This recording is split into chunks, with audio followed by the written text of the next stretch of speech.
At this school, the purpose of education is centered around students. You ask teachers at many schools, what do? They say, oh, I teach math, or I teach physics, or I teach English. But if you ask teachers here what they teach, you'll hear, well, I teach kids. And the subject might be English and the subject might be mathematics, but really what you're working with is students.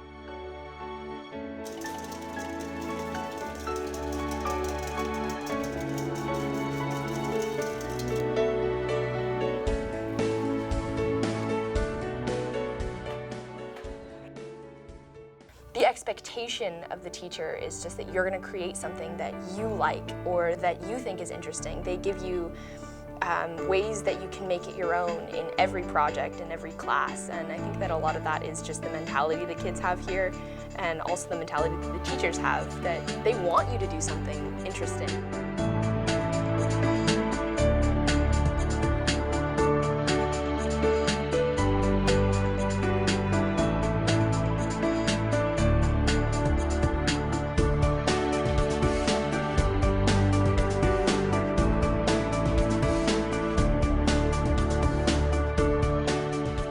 One of the things I do on the side, besides teaching physics, is work with our robotics team.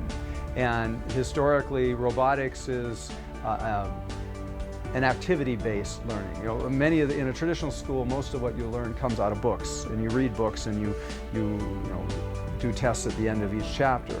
A lot of what we try to do at this school is actually sort of a project-based thing. So the robotics team every year builds robots, and they need to get hold of the equipment to guide the robots. They need to learn how to do the software programming to make the robots work, but all of this costs money. So our robotics team has gone out and they actually fundraise on their own around $35,000 a year.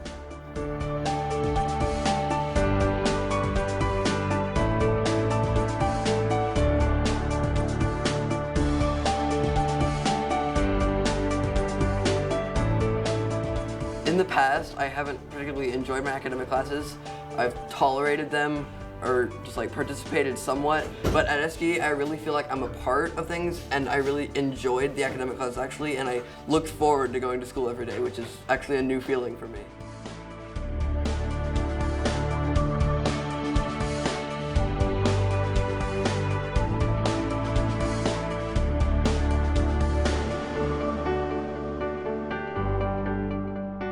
One of the things that we, as a visual arts department, we're very concerned about is that we want students to find their voice here.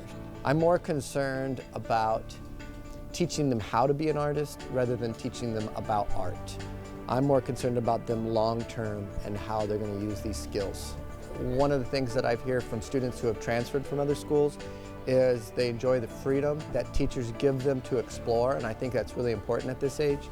Obviously with that freedom comes responsibility, and some kids taking advantage of it in a really good way, and so we want to encourage that.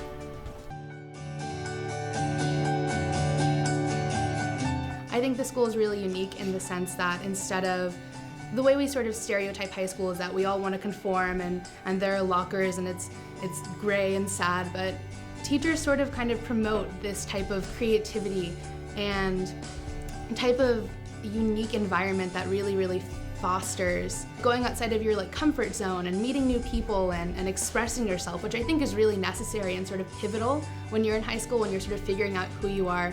It sort of promotes taking chances and stepping outside of who you think you are, and it's really unique. I mean, I've got friends who are at other high schools that are more conventional, where it's the brick walls everywhere, and you go to your classes and you stay to the schedule.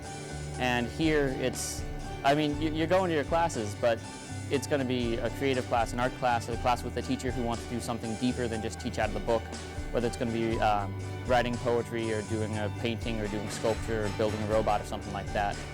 And it's a really wonderful environment because they're out in the working world. It's really creative. It's not this just regurgitation that we can have computers that do that now. So it's this environment where you can get those skills and get the practice. So when you go off into college and off into the working world, you already kind of have these patterns and have this practice of being able to create things for yourself and for unique projects.